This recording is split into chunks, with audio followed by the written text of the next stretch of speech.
அஸ்ஸலாமு அலைக்கும். Welcome back to my channel Asra mehndi vlog. இன்றைக்கான வீடியோவில் வந்து உங்களுக்கு நிறைய கொஞ்சம் டிப்ஸ் எல்லாம் குட்டி குட்டியான டிப்ஸாக இருக்கட்டும், நிறைய வந்து உங்கள் கூட ஷேர் பண்ணணும் அப்படின்ட்டு தான் இன்றைக்கி வீடியோ இது பண்ணியிருக்கேன். கண்டிப்பாக இந்த வீடியோ உங்களுக்கு யூஸ்ஃபுல்லாகவே இருக்கும். ஸோ வீடியோ வந்து ஸ்கிப் பண்ணாமல் பாருங்கள். ஃபஸ்ட் டைம் பார்க்குறவங்க சேனலையுமே மறக்காமல் சப்ஸ்கிரைப் பண்ணி வச்சுக்கோங்க. வீடியோக்குள்ளே வந்தாச்சு. இது வந்து ஒரு நாள் ஒரு நாள் 2 நாள் வரைக்கும் உள்ள வீடியோ தான் உங்களுக்கு நான் இது பண்ணி வச்சுருக்கேன். இது என்ன எடுத்துகிட்டு இருக்கேன்னாக்கா, நம்ம வந்து மீனானத்துக்கு கோழியானம் எல்லாத்துக்குமே வந்து மல்லித்தூள் அரைச்சி வச்சுப்போம் இல்லையா பொதுவாக. ஸோ அதுதான் எடுத்து வச்சிட்ருக்கேன். இதில் நாங்கள் வந்து என்னென்னலாம் சேர்ப்போம் அப்படிங்கிறது தான் இன்றைக்கி உங்களுக்கு வந்து உங்களுக்குமே ஒரு யூஸ்ஃபுல்லான ஒரு இதாக இருக்குமே அப்படிங்கிறது தான் இதை வீடியோவில் ஆட் பண்ணியிருக்கேன். இது வந்து 1/2 kgக்கு மல்லி எடுத்திருக்கேன். மல்லி வந்து எப்போவுமே சுத்தமாக இது பண்ணிருக்கிறதுனால நான் காய வைக்கல, ஒன்றும் தனியாக இது பண்ணலை. ஏன்னா பனி சீசனாக இருக்குது, சீக்கிரமே வந்து உங்களுக்கு மல்லி காஞ்சி கிறிஸ்பியாக வராது. ஸோ சுத்தமாகவும் இருந்ததுனால நான் அப்படியே பேக்கிங்கில் இது பண்ணிட்டேன். 1/2 கிலோ மல்லிக்கு நாங்கள் வேறு என்னென்ன சேர்ப்பேன்னாக்கா, 50 கிராம் அளவுக்கு மிளகு, சீரகம், முழு மஞ்சள், இது 3மே வந்து 1/2 கிலோ மல்லிக்கு 50 கிராம் சேர்த்துக்குவோம். சீரகம் வீடியோவில் இருக்காது, அடுத்தடுத்த கிளிப்பிங்கில் இருக்கேன், நான் அப்போங்க மிஸ் ஆகிடுச்சு. சரி, மில்லுக்கு போய் நம்ம அரைக்கிறப்போ அதை வாங்கி சேர்த்துக்கலாம் 50 கிராம் அப்படின்ட்டு. அண்ட் இது வந்து ஒரு ரைஸ் கப்பில் வந்து ஃபுல்லாக ஒரு கப்புக்கு இட்லி அரிசி இருக்கும் இல்லையா, அதுதான் சேர்த்துருக்கேன். புழுங்கல் அரிசி இருக்கும்ல அது. மற்றபடி கடலைப்பருப்பு, துவரம்பருப்பு, வேறு எந்த பருப்புமே வந்து மல்லித்தூள் அரைக்கிறதுக்கு நாங்கள் யூஸ் பண்ண மாட்டோம். இது மட்டுமே தான் யூஸ் பண்ணுறது. அரிசி சேர்க்கும் போது இன்னொன்று என்னென்னாக்கா, நீங்கள் மீனானம் கோழியானத்துக்கெலாம் வந்து தனிப்பட தேங்காயெலாம் அரைச்சி தான் கரைச்சா அந்த டேஸ்ட் வரும்னு கூட இல்லை. இது வந்து தேங்காயெல்லாம் சேர்த்த மாதிரி ஒரு நல்ல ஒரு இதாக இருக்கும். ரொம்ப காரமாகவும் இருக்காது, ரொம்ப ஒரு மாதிரி இருக்காது. அந்த மல்லித்தூளோட வாசனையுமே ரொம்ப நல்லாயிருக்கும். எனக்கு தெரிஞ்சு இப்படி தான் எங்கள் வீட்டில் வந்து மல்லித்தூளுக்கு வந்து அரைப்பகமா. நானும் இப்போ அதே தான் ஃபாலோ பண்ணிகிட்ருக்கேன். இது இட்லி அரிசி சேர்க்குறதுனால ஆணத்தோட இது வந்து ஒரு மாதிரி கலர் வந்து நல்லாயிருக்கும். மல்லி வந்து அந்த ஆணத்தில் வந்து நம்ம சேர்க்கும்போது கலருமே நல்லாயிருக்கும். அதனால் கடலப்பருப்பு இதெல்லாம் சேர்த்து நம்ம போடுறது சமயத்தில் வந்து ஒரு மாதிரி ரொம்ப திக்காக கொழப்பாக இருக்கிற மாதிரி இருக்கும். எங்கள் வீட்டில் அது பிடிக்காது. பருப்பு இல்லாமல் அதனால் நாங்கள் எதுவுமே சேர்க்குறது கிடையாது. அரிசி மட்டுமே சேர்க்குறதுனாலே வந்து ஆணம் இதெல்லாமே ரொம்ப நல்லாயிருக்கும். அரிசி போட்டு அரைக்கிறதுனால எங்கள் வீட்டில் வந்து மீனானத்துக்குன்னு தனியாக ஆணம்லாம் இது பண்ணும்போது தேங்காய் அரைச்சி கரைக்கிறது கிடையாது. இப்போ வந்து கோழியானம் கறியானம் நம்ம காய்ச்சும் போது மட்டும் தேங்காய் வேண்டாம் கொஞ்சமாக சேர்த்துக்கிறது. இந்த மாதிரி அரிசி சேர்த்து மல்லித்தூள் அரைக்கும் போது அந்த டேஸ்ட் ரொம்ப நல்லாயிருக்கும், கலருமே பார்க்க ரொம்ப நல்லாயிருக்கும். ஸோ நீங்களும் இந்த மாதிரி ட்ரை பண்ணி பாருங்கள். நீங்கள் வந்து மல்லித்தூள் அரைக்கிறதுக்கு இந்த மாதிரி தான் அரிசி போட்டு செய்வீங்களா, இல்லைனா கடலைப்பருப்பு, துவரம்பருப்பு இந்த மாதிரி பருப்புக்கெலாம் சேர்த்து செய்வீங்களா அப்படிங்கிறது உங்களோட இதையுமே எனக்கு கமெண்ட்டில் சொல்லுங்கள். அன்றைக்கி வந்து மில்லுக்கு போயிட்டு கொஞ்சம் மார்க்கெட் போகிற வேலையுமே இருந்தது. ரொம்ப நாளாச்சு டே டைமில் வந்து மார்க்கெட்லாம் கிளம்பி. ஸ்டார்டிங் வீடியோலேயே வந்து பார்த்துருப்பீங்க, மாஸ்க் போட்டிருந்துருப்பேன். ஸோ நான் போன வீடியோலேயே வந்து மாஸ்க் வந்து ஆர்டர் போட்டிருந்தேன் இல்லையா, ஸோ அது உங்கள்கிட்ட ஷேர் பண்ணியிருந்திருப்பேன். எந்த நேரத்தில் வீடியோ நம்ம போட்டோமோ என்னமோ தெரியல. இப்போ திரும்பவும் வைரஸ் வந்து இதாகுது, ஸ்ப்ரெட் ஆகுது அப்படின்னு சொல்லிகிட்டு இருக்காங்க. எல்லாம் பாதுகாக்கணும் எல்லாரையும். ஸோ அது ஒரு முன்னெச்சரிக்கையாக இருக்க மாதிரியுமே இருக்குது. இப்போ எங்கே போனாலுமே வந்து இந்த பனி சீசன் ரொம்ப ஒரு மாதிரி சில்லுண்டு தண்ணிலாம் ரொம்ப ஐஸாக இருக்க மாதிரி இருக்குது இல்லையா, அதை வந்து எல்லாருக்குமே ரொம்ப சேஃபாக இருக்கட்டுமேன்னு சொல்லிட்டு மாஸ்க் போட்டுட்டு தான் வெளியில் போகிறோம் வரும். எல்லாம் பாதுகாக்கணும். அதேமாரி எல்லாம் வந்து அல்லாவுடைய இது தான், நம்ம எல்லோரையும் எல்லாம் பாதுகாப்போம், துவா செய்வோம். அண்ட் இது வந்து மார்க்கெட்டுக்கு போயிட்டு அப்புறமா எல்லா இடத்துக்கும் போகலாம் அப்படின்னு வந்து கிளம்பியாச்சு. காலை நேரத்தில் வந்து கொஞ்சம் வெயில் காட்டுறது, வெளியிலலாம் போனால் நம்மளுக்கு அந்த கொஞ்சம் வேர்க்க கொஞ்சம் இதாக இருக்கும்போது சுறுசுறுப்பாக இருக்க மாதிரி இருக்கும். வீட்டுக்குள்ளேயே இருக்குது என்னென்னா ஐஸாக ஒரு மாதிரி இதாக இருக்குது. ஈவினிங் டைமில் வெளியில் கிளம்பவும் முடியல இல்லையா. ரொம்ப நாள் கழித்து நானும் அவன் மீன் மார்க்கெட்டுக்கு வந்திருக்கோம். அந்த காய்கறி எல்லாமே வாங்கிட்டு போயிடலான்ட்டு.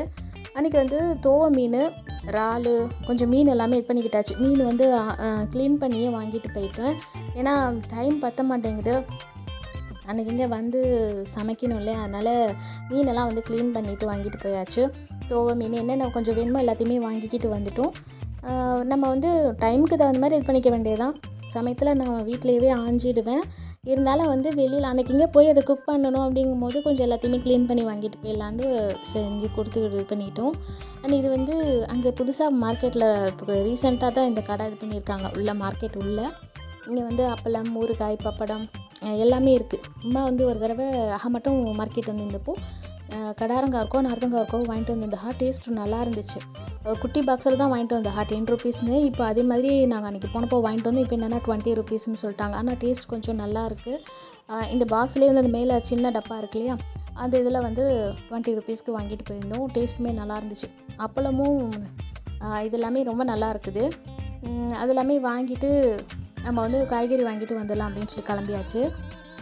அண்ட் என்னென்னா பனி சீசனில் வந்து பார்த்திங்கனாக்கா மேக்ஸிமம் ஈவினிங்கில் ரொம்ப க்ரௌடான இடத்துக்குலாம் போகிறத கொஞ்சம் அவாய்ட் பண்ணிக்கோங்க. அங்கங்கே வைரஸ் பரவுது அப்படி இப்படின்னு சொல்லி எல்லாமே சொல்லி பயங்காட்டிகிட்டு இருக்காங்க. அதனால் வந்து பிள்ளைங்களெல்லாம் அழைச்சிட்டு ஈவினிங் டைமில் அதிகம் வெளியில் போகிறத கொஞ்சம் கொஞ்சமாக இது பண்ணிக்கோங்க. ஏன்னா வந்து அந்த சீசன் எப்படி இருக்கும் அப்படின்னே தெரியாது. சும்மாவே பனி நல்லா கோல்டு அது இதுன்னு இருக்கும் இல்லையா. ஸோ நாங்கள் அன்றைக்கி மார்க்கெட் போய்ட்டு காய்கறிலாம் வாங்கிட்டு ஃப்ரூட்ஸ் வாங்கலான்னு பார்த்தா கோல்டுக்கு தொண்டை வலி வந்துடும் அப்படின்னு சொல்லி பயந்துக்கிட்டே கிரேப்ஸ் எல்லாம் பார்க்க ரொம்ப நல்லா இருந்தது ஃப்ரெஷ்ஷாக. இருந்தாலும் சரி நெக்ஸ்ட் டைம் வரும்போது பார்த்துக்கலாம் அப்படின்ட்டு வந்துட்டோம். என்னென்னா காலை நேரத்தில் வந்து எதாக இருந்தாலுமே கொஞ்சம் வேலையெல்லாம் முடிச்சுட்டு நான் கிளம்புவேன் வெளியில். காலை நேரத்தில் மார்க்கெட் வரதா இருந்தாக்கா கொஞ்சம் ரைஸ் வேலையெல்லாம் வந்து லஞ்சுக்கு உள்ளது எல்லாமே வந்து பாதி அளவுக்கு முடிச்சுடுவேன். ஏன்னா நிஹால் வந்து 12:45க்கெலாம் வீட்டுக்கு வந்துடுவார் லஞ்சுக்கு இல்லையா. ஸோ அதனால் வந்து கொஞ்சம் ஓரளவுக்கு முடிச்சு வச்சுட்டு தான் எப்போ தான் கிளம்புறது. அன்றைக்கி சீக்கிரமாக போயிட்டு வந்துட்டோம். அன்றைக்கி வந்து பார்த்திங்கன்னா கொஞ்சம் ஹெல்த் முடியல. என்னென்னா கொஞ்சம் ஹை பிபியா என்னன்னு தெரியல, கொஞ்சம் வாமிட்டிங்காக இருந்தது முதல் நாள் ஈவினிங்லேருந்து. ஸோ மார்னிங் வந்து வெளியே போய்ட்டு வரும் ஒரு மாதிரி இருந்துச்சு. காலையில் எதுவுமே சாப்பிடல. அம்மா வந்து எனக்கு ஜீரகம் அண்ட் ஏலக்காய் வந்து தண்ணி போட்டு கொடுத்துருந்தா. இது வந்து நம்மளுக்கு பெரியவங்களுக்கு மட்டும் இல்லை, சின்ன பிள்ளைங்களுக்குமே அது ரொம்ப நல்லது. இப்போ பிள்ளைங்க வந்து செரிமான கோளாறுனால வந்து சும்மா வாமிட்டிங் பண்ணுறாங்க அப்படின்னாக்கா பயப்படாமல் இந்த ஜீரக தண்ணி ஏலக்காய் தண்ணி போட்டு கொடுக்கலாம். நம்ம எதாக இருந்தாலும் டக்குன்னு ஹாஸ்பிட்டல் பிள்ளைங்களை கூட்டிகிட்டு ஓடிடுறோம் இல்லையா. வீட்லேயே கொஞ்சம் வந்து இது பண்ணிக்கிறது கவனிச்சிக்கிறது ரொம்ப இதாக இருக்கும். என்னென்னா ஏலக்காய் கொஞ்சம் ஒரு அரை டீஸ்பூன் கூட போதும். ஒரு 2 ஏலக்காய் போட்டு கொதிக்க வச்சு 1 டம்ளர் தண்ணி 1/2 டம்ளர் அளவுக்கு இது பண்ணிவிட்டு சர்க்கரை இல்லாட்டி தேன் கலந்து ஃபில்ட்ரு பண்ணி கலந்து குடிச்சிட்டோன்னா சீக்கிரமாக செரிமானம் ஆகிடும். அண்ட் வந்து வாமிட் வந்து டக்குன்னு நின்றுடும். ஜீரகத்தோட ஏலக்காவும் சேர்த்து போட்டு குடித்தா மட்டும்தான் அந்த வாமிட் வந்து உடனே இதாகும், நம்மளுக்கு செரிமானம் அது கொடுத்துரும். பிள்ளைங்களுக்குமே அது கண்டிப்பாக கொடுத்து பாருங்கள். இந்த மாதிரி ரொம்ப அவங்களுக்கு வந்து அந்த டேஸ்ட்டுமே நல்லாயிருக்கும். சர்க்கரை தேன் இதெல்லாம் இது பண்ணும்போது அந்த டேஸ்ட்டுமே அவங்களுக்கு பிடிக்கும், குடிச்சிடுவாங்க. ஸோ இந்த மாதிரி சீசனில் பனி சீசனில் டைஜஷன் வந்து கொஞ்சம் இதாக தான் இருக்கும். ஸோ இது மாதிரி ட்ரை பண்ணி பாருங்கள். அதனால் அதுக்கு வந்து பசி தாங்க முடியல, ஏலக்காய் ஜீரகம் தண்ணி குடிச்சது. சேமியா கஞ்சி வந்து கொஞ்சம் காய்ச்சி குடிச்சிக்கலான்ட்டு அதுதான் போட்டு வச்சுருந்தேன். பக்கத்துலேயே நம்ம அந்த இது இருக்கு இல்லையா, சில்வர் ரேக் வந்து இப்போ புதுசாக வாங்கி வச்சுருந்தோம் இல்லையா, அது வந்து இந்த இதுக்கு கம்பியாக இருக்கிறதுனால குட்டி குட்டி பாட்டில்ஸ் இதெல்லாம் வைக்கும்போது கடைன்னு ஆடிக்கிட்டே இருந்தது. இதுக்கு இன்றைக்காவது ஒரு நாள் டைம் இது பண்ணும்போது அதுக்கு ஏதாவது ஒரு ஏற்பாடு பண்ணணும்னு நினச்சிருந்தேன். கொஞ்சம் பிசுப்பாக அடுப்பு பக்கத்தில் இருக்கிறதுனால கொஞ்சமாக பிசுப்பும் இருந்துச்சு. ஸோ அதை தான் எடுத்துகிட்டு நான் இன்றைக்கி அதை வந்து க்ளீன் பண்ணி வச்சிடலாம், அதுக்கு ஒரு வேலையை பார்ப்போம். ஏன்னா அந்த கம்பி வந்து குட்டி குட்டி பாட்டில் ஒடுக்கமாக உள்ள பாட்டில் டப்பாலாம் வைக்கும்போது அது இப்படி அப்படியே டான்ஸ் ஆடுது. ஸோ அது வந்து நம்மளுக்கு கஷ்டமாக இருக்குது. எடுக்கும்போது அங்கேயும் எங்கேயும் ஆடுதா, ஒரு பக்கம் விழுந்துடுது. கொஞ்சம் கிளாஸ் கண்டெய்னர்லாம் வந்து அதில் எடுத்து யூஸ் பண்ணுறதுக்கு பயமாக இருக்குது. ஆயில் கண்டெய்னருமே சரி, மேலே வந்து நம்ம ஆயில் கண்டெய்னர் வைக்கிறோம், சம்டைம்ஸ் ஓரம்லாம் கவனிக்காமல் விட்டுட்டா எண்ணெய் இதாக ஆரம்பிக்கும் இல்லையா, அது வந்து கீழே இருக்க ட்ரேயில் இருக்க திங்ஸ்லேயுமே இது பண்ணுது. எல்லாத்துக்கும் சேர்த்த மாதிரி அதுக்கு ஒரு ஏற்பாடு பண்ணலான்ட்டு அந்த ரேக்கை வந்து க்ளீன் பண்ணி எடுத்து வச்சிட்ருக்கேன். அதுக்கு என்ன பண்ணினேங்கிறத அப்புறம் போக போக பாருங்கள், வீடியோ ஸ்கிப் பண்ணாமல் சொல்கிறேன். அன்றைக்கி வெளியில் போய்ட்டு இறால் இது கனவா எல்லாமே வாங்கிட்டு வந்திருந்தோம். ஸோ அன்றைக்கி இறால் வந்து கொஞ்சமாக ஒரு அளவுக்கு தான் வாங்கியிருந்துச்சு.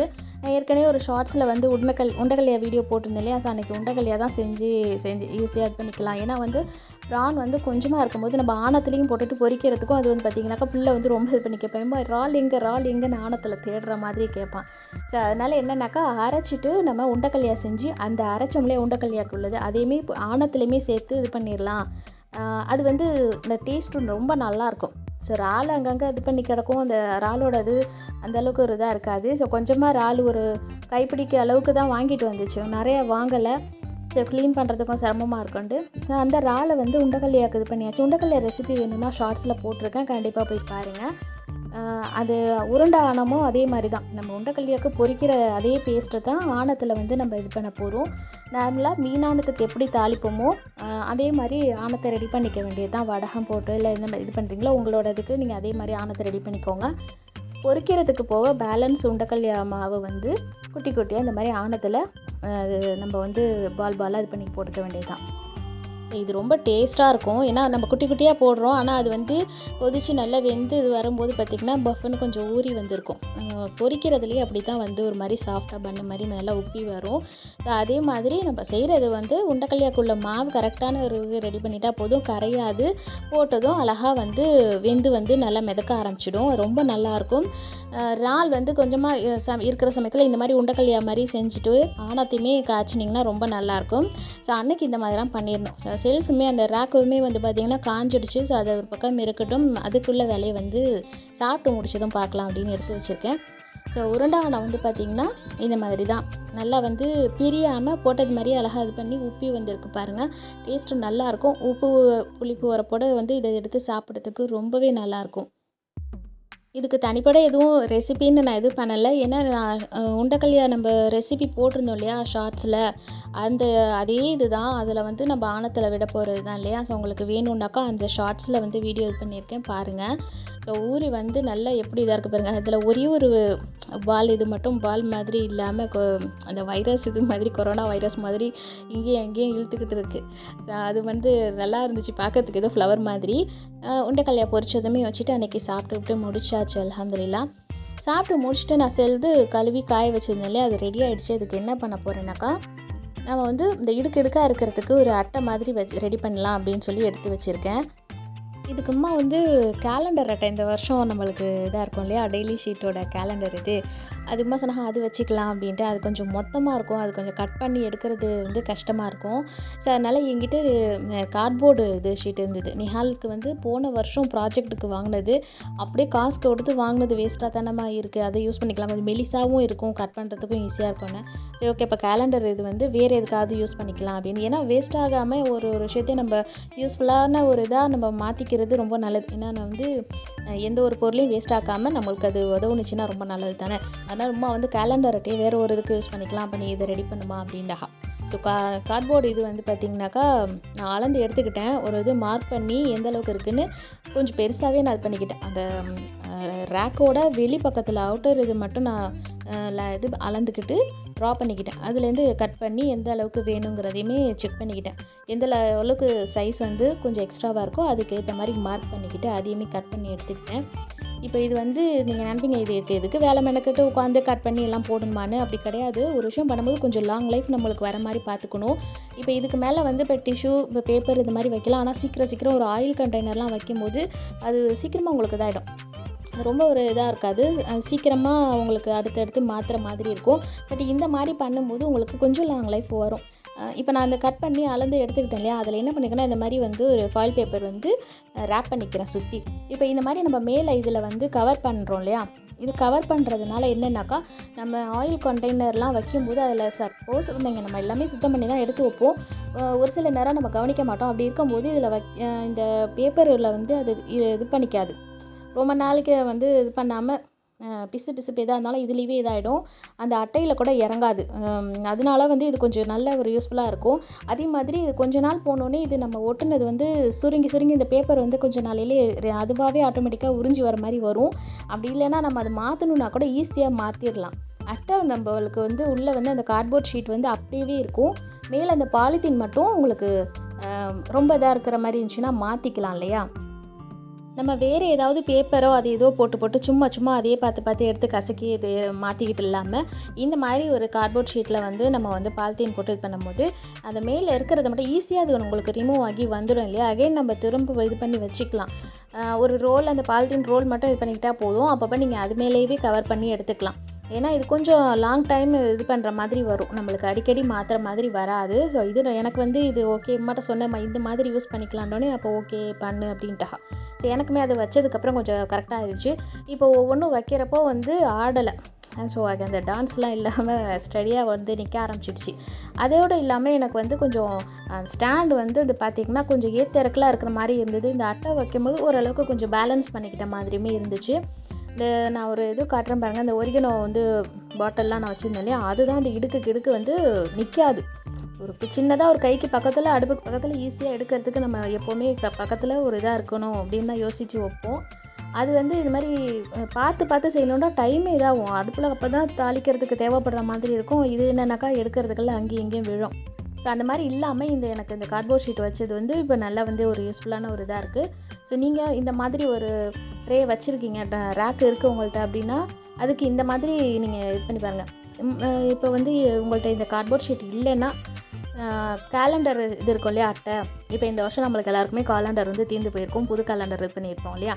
அந்த பழைய கேலண்டரை கூட வேஸ்ட் பண்ணாமல் இதுக்கேற்ற மாதிரி அளவு எடுத்து நீங்கள் கட் பண்ணி மேலே இதை மாதிரி ஒரு இது பண்ணிக்கோங்க, பாலித்தீன் கவர் போட்டு இது பண்ணிக்கோங்க. அடுத்த இதுக்கு வந்து அதை மட்டுமே நம்ம மாற்றிக்கிற மாதிரி இருக்கும். ஸோ இது மாதிரி செட் பண்ணியாச்சு. எப்படி இருக்குது அப்படின்னு சொல்லுங்கள். கண்டிப்பாக இந்த டிப்ஸ் உங்களுக்கு யூஸ்ஃபுல்லாகவும் இருக்கும். ஸோ அன்றைக்கிங்க அந்த வேலையுமே முடிச்சுட்டு ஈவினிங் வந்து ஏதாவது ஸ்நாக்ஸ் பண்ணி கேட்டார். அது நிஹாலோட ஃபேவரட் ஸ்நாக்ஸ் இது என்னென்னா ஷீரா இருக்கு இல்லையா, சாக்லேட் ஷீரா, அது செஞ்சு கேட்டிருந்தான். சரி ஓகே, சிம்பிளான விஷயம் தானே, செஞ்சிடலான்ட்டு தான் அதுதான் எடுத்துகிட்ருக்கேன். ஒரு கப்பு பாலில் வந்து பார்த்திங்கனாக்கா ஹெர்ஷேஸ் இது இருந்துச்சு, சாக்லேட் சிரப் இருந்தது. அதுவும் ஒரு டேபிள் ஸ்பூன் அளவுக்கு கொக்கோ பவுடரும் வந்து ஃபில்ட்ரு பண்ணி அதில் பாலில் வந்து மிக்ஸ் பண்ணி விட்டுக்கிட்டேன். மிக்ஸ் பண்ணின பாலுக்கு வந்து செத்த நேரம் கொதிக்க விடணும். ஸோ அதுக்கு முன்னாடி வந்து நெய் சேர்த்துக்கிட்டு ரவாவை வந்து நம்ம வந்து ரோஸ்ட் பண்ணிக்கலாம் மெதுவாக.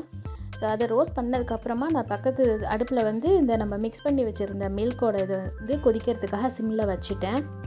ஏன்னா கொக்கோ பவுடர் அந்த சாக்லேட் சிரப் சேர்த்துட்டு பால் வந்து ஒரு தடவை லேசாக கொதிக்க விட்டுட்டு இதை சேர்த்திங்கன்னா நம்மளுக்கு வந்து இந்த கேசரி கிண்டுறதுக்குமே நல்லாயிருக்கும், ஈஸியாக வந்துடும். அதில் வந்து சூட்டோடு நம்ம மிக்ஸ் பண்ணும்போது ரவாவில் சீக்கிரமாக சேர்ந்து நம்மளுக்கு குக் ஆகும். ஏன்னா ஏற்கனவே நெய்யில் வந்து ரவா வந்து நல்லா ரோஸ்ட் ஆகிட்டு இருக்கு இல்லையா. ஸோ கலர் மாறணும் அப்படி இப்படின்லாம் இல்லை, லேசான வாசனை மாறினா போதும் ரவாவில். இப்போ நல்லா கொதிச்சு வந்துடுச்சு. கொதிச்சு வந்ததுக்கப்புறமா இதை டேரெக்டாக வந்து நம்ம இந்த வறுத்துட்ருக்க ரவாவில் வந்து சேர்த்து கிண்டிட வேண்டியது தான். இதுதான் chocolate Sheera. Chocolate Sheera recipe நம்ம சேனலில் போட்டிருக்கோம், ஆனால் இந்த மெத்தடில் கிடையாது, இது சிம்பிளான மெத்தடு. அது கொஞ்சம் வந்து மில்க் பவுடர்லாம் சேர்த்து அது தனியாக ரோஸ்ட் பண்ணி அது எடுக்கிறது. அது வந்து நான் ரெசிபி போட்டிருக்கேன், உங்களுக்கு வேணால் டிஸ்கிரிப்ஷனில் லிங்க் கொடுக்குறேன், கண்டிப்பாக போய் பாருங்கள். ஸோ இதை வந்து சிம்பிளாக, ஆனால் இது முடிஞ்சிருச்சு எனக்கு அந்த ரெசிபியோட இது டக்குன்னு முடிஞ்சிருது. ஓகே, இந்த மாதிரி செஞ்சு கொடுத்துடலாம். எல்லாத்தையும் ஒன்றா சேர்த்து மிக்ஸ் பண்ணி பாயில் பண்ணிவிட்டு இதில் சேர்த்துட்டா ஈஸியாக முடிஞ்சிடுச்சு. அவ்வளோதான் சாக்லேட் ஷீராக்கு வேலை. இதுக்கப்புறம் வந்து இது நல்லா வந்து பிரண்டு வந்து வெந்ததுக்கப்புறமா உங்களுக்கு வேணும்னா இன்னும் கொஞ்சம் தண்ணியோ இல்லை பாலோ சேர்த்துக்கோங்க. அதோட பதம் எப்படி இருக்கணுன்னாக்கா நல்லா கொஞ்சம் கொலவா எப்படி சொல்கிறது, கொலவா ஹல்வா மாதிரி வெந்து நல்லா வரட்டும். அதுக்கப்புறம் மற்றெல்லாம் சேர்த்துக்கலாம். நான் வெண்ணிலா எசன்ஸ் வந்து இது கூட சேர்த்துருக்கேன். நாட்டு சக்கரை தூள் கொஞ்சமாக சேர்த்துருக்கேன், ஸ்வீட்டுக்கு ஏற்ற மாதிரி நான் சேர்த்துருக்கேன். நீங்கள் வந்து ஒயிட் சுகருமே சேர்த்துக்கலாம், அதுவுமே நல்லாயிருக்கும். ஒயிட் சுகர் சேர்க்கும்போது இன்னும் கொஞ்சம் நல்லா உருகி நல்லா இது பண்ணி வரும். எனக்கு நாட்டு சக்கரை சேர்த்து லேசாக உருகி வந்துச்சு. நான் கொஞ்சமாக வந்து பாலுமே இடையில ஆட் பண்ணிக்கிட்டேன். ஆட் பண்ணதுக்கப்புறமா கொஞ்சம் நல்லா வந்து கொலவா ஹல்வா மாதிரி நல்லா வந்துடுச்சு. இந்த மாதிரி சூப்பராக ரெடி ஆகிடுச்சு. இதை அப்படியே செஞ்சுட்டு கொஞ்சம் நேரம் நான் மூடி போட்டு வச்சுட்டேன். மூடி போட்டு வச்சுட்டு கொஞ்சம் பாத்திரம்லாம் கழுவுற வேலை இருந்தது, எண்ணத்தெல்லாம் கழுவி எல்லாம் வச்சுட்டு லாஸ்ட்டாக வந்து பிள்ளைக்கு எடுத்து வச்சு கொடுத்துக்கலான்ட்டு சூப்பராக ரெடி ஆகிடுச்சு. இது மேலே கொஞ்சமாக நட்ஸ்லாம் தூவி பிள்ளைக்கு சாப்பிட கொடுத்துட்டு நாங்களுமே ஆளுக்கு ஒரு கப்பில் சாப்பிட்டுக்கிட்டாச்சு. ஸோ நம்ம வந்து எப்படின்னா ஒரு நாள் பொழுதுக்குமே நம்ம வந்து இந்த வேலை மிஸ் ஆகிடுச்சு, அந்த வேலை மிஸ் ஆகிடுச்சு, நிறைய விஷயங்கள் இது பண்ணுவோம். இதில் முக்கியமாக எல்லா வேலைகளுமே நம்ம வந்து ஒன்றா டைம் வச்சு செஞ்சாலும் இந்த துணி மடிக்கிற வேலை, அப்புறம் வந்து இந்த ஏதாவது ஒரு வேலை மிச்சமாக இருக்கும், அந்த துணி மடிக்கிற வேலை தான் கொஞ்சம் இதாக இருக்கும். அதனாலேயே மாடியில் காய் வைக்கும்போது என்ன செய்கிறதுனா டைம் கிடைக்கிறப்ப அங்கேயே மடித்து எடுத்துகிட்டு வந்துடுவேன். ஸோ இந்த மாதிரி ஒவ்வொரு விஷயத்தையுமே வந்து நம்ம வேலை பெருசாக இருக்குதுன்னு நினச்சா கண்டிப்பாக பெருசாக தான் இருக்கும். இப்போ நானுமே இடையில அப்படி தான் கொஞ்ச நாள் வந்து என்னால் முடியலன்னு அப்படியே இருந்துட்டேன். ஸோ முடியலன்னு சொல்லும் போது நம்மளுக்கு எதுவுமே முடிய மாட்டேங்குது, நம்மளை வந்து இது பண்ணி வச்சுக்கிட்டா தான். ஸோ இது ஏன் முடியாது, நம்ம செய்வோம், இந்த டைமில் இதை செய்வோம், அந்த டைமில் அதை செய்வோன்னு அதுக்காக நம்மளை கவனிக்காமல் ஒரு வேலையும் இழுத்து போட்டு செய்யணும்னு அவசியம் இல்லை. நம்மளுக்கே தெரியும், ஒரு நாள் வந்து லன்ச் வேலையோ இல்லை டின்னர் வேலையோ ஏதாவது ஒன்று சிம்பிளாக இருக்க மாதிரிச்சுன்னா அந்த டைமில் நம்ம இதை செய்யலாம் அது செய்யலாம் அப்படின்ட்டு ஒதுக்கி வச்சு நம்ம செஞ்சாலே போதும். அதுக்காக ரொம்ப நம்ம போட்டு நம்ம ஹெல்த்தையுமே பாதிக்கிற மாதிரி நம்ம இது பண்ணிக்கக்கூடாது. ஸோ அன்றைக்கி வந்து முடிச்சுட்டு மாதிரி இப்படிலாம் தோழ்த்துட்டு மெடிக்கலுக்கு வந்திருந்தோம். ஸோ மெடிக்கலில் வந்து பார்த்திங்கனாக்கா மாஸ்க்கு கேட்டு வந்திருந்தாங்க. மாஸ்க் ஆக்சுவலாக ஒரு பண்டல் வந்து 50 பீஸ் இருக்கும், ஒரு பீஸ் 10 ரூபீஸ்ன்னு சொன்னார். அப்போ ஓகே, நான் வந்து மீஷோவில் வந்து 100 பீசஸ் வந்து 126 ரூபீஸ்க்கு தான் என்னமோ ஆர்டர் போட்டிருந்தேன். ஸோ இப்போ எங்கே பார்த்தாலும் மெடிக்கல் ஷாப்புக்கு அங்கே எங்கே போனால் எல்லாமே வந்து மாஸ்க்கு கேட்டுருந்தாங்க. அது எல்லாருமே வந்து இப்போ தான் ஆரம்பிக்கிறாங்க, அந்த சீசன்னாலையா இல்லை மற்ற வைரஸ் ஸ்ப்ரெட் ஆகிறதுனால தெரியல.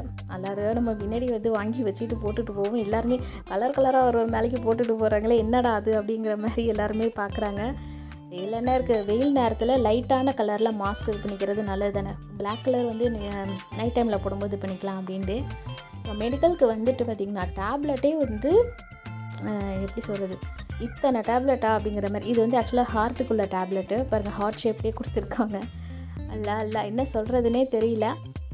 மெடிசின் தான் இப்போ லைஃபுக்கு ஃபுல்லாக இது பண்ணுற மாதிரி இருக்குது. ஸோ கொஞ்சம் கைப்பக்குவமாகவும் நம்ம எல்லாமே முன்னெச்சரிக்கையாக பார்த்துக்கிட்டா அல்லாடுதில் ஓரளவுக்கு நம்ம இந்த மெடிசின்ஸ்லேருந்து அதாவது மெடிசின் இல்லாமல் இருக்க முடியாது, இருந்தாலும் கொஞ்சம் நம்ம வந்து இது பண்ணிக்கும் போது ஓரளவுக்கு பாதி அளவுக்கு நம்மளுக்கு இது பண்ணுற மாதிரி இருக்கும். ஸோ சின்ன சின்ன விஷயங்களுக்குமே வந்து டக்கு டக்குன்னு நம்ம ஹாஸ்பிட்டல் போயிடுறோம். அது இல்லாத அளவுக்கு ஒரு சில விஷயங்கள வீட்டுக்குள்ளேயே இருந்து பார்த்துக்கிறது நல்லது. அதே மாதிரி இப்போ எப்படின்னா குளிர் சமயத்தில் சளி தொந்தரவு இதெல்லாம் இருக்கும். ஸோ அதுக்குமே வந்து கைப்பக்குவம்லாம் நிறையா இருக்குது. இன்ஷால்லா நான் அடுத்த வீடியோவில் நான் அது உங்களுக்கு சொல்கிறேன். சின்ன பிள்ளைங்கள்லேருந்து பெரியவங்க வரைக்கும் அந்த இது எடுத்துக்கலாம் சளி தொந்தரவுக்கு. ஸோ நான் அடுத்த வீடியோவில் அதை பற்றி உங்களுக்கு நான் ஷேர் பண்ணுறேன். ஸோ மெடிக்கல் போயிட்டு வந்து பார்த்திங்கன்னா அம்மாவுக்கு வந்து இடையில ஐ செக்கப் போயிருந்தோம். கண்ணாடியில் வந்து பவர் இது பண்ணுறதா சொல்லி மாற்றி இது பண்ணியிருந்தாங்க. ஸோ புது கண்ணாடிக்கு வந்து வந்துருச்சு, டெலிவர் பண்ண வந்தாங்க. வந்து எடுத்துக்கோங்க, ஏதாவது பண்ணுங்கள் அப்படின்னாங்க. நம்ம அட்வான்ஸ் பே பண்ணிட்டு இருந்தோம். ஒரு 2 டேஸ் கழிச்சு அன்றைக்கி போயிட்டு கண்ணாடி வாங்கிட்டு வந்துக்கலாம். ஏன்னா ரொம்ப லேட் ஆகிடுச்சு. மகரிப் தொழுதுட்டு வெளியில் கிளம்புனா சீக்கிரமாக டைம் வந்து ஓடிடுது. அதுக்கெல்லாம் மணி 8:30 ஆகிடுச்சு. எல்லாருமே அங்கேருந்து வெளியே கிளம்ப ஆரம்பிச்சிட்டாங்க கிளினிக்லேருந்து. போய் புது கண்ணாடியை வாங்கிட்டு போட்டுக்கிட்டு வந்தாச்சு. புது கண்ணாடி மாட்டிக்கிட்டு சூப்பராக இருந்துச்சு. இந்த ஃப்ரேம் வந்து நல்லா இருந்துச்சு. இதை தான் சூஸ் பண்ணியிருந்தோம். ஸோ அதையுமே வாங்கிட்டு அன்றைக்கி வீட்டுக்கு கிளம்பியாச்சு. ஸோ இன்றைக்கான வீடியோ வந்து கண்டிப்பாக உங்களுக்கு எல்லாருக்குமே ஒரு குட்டி குட்டி டிப்ஸாக இருந்தாலுமே உங்களுக்குமே யூஸ்ஃபுல்லாக இருந்திருக்கும். கிச்சன் ஐடியாஸ் எல்லாமே வந்து அடுத்தடுத்து நான் ஏதாவது இது பண்ணும்போது அதையுமே உங்களுக்கு நான் ஷேர் பண்ணுறேன்.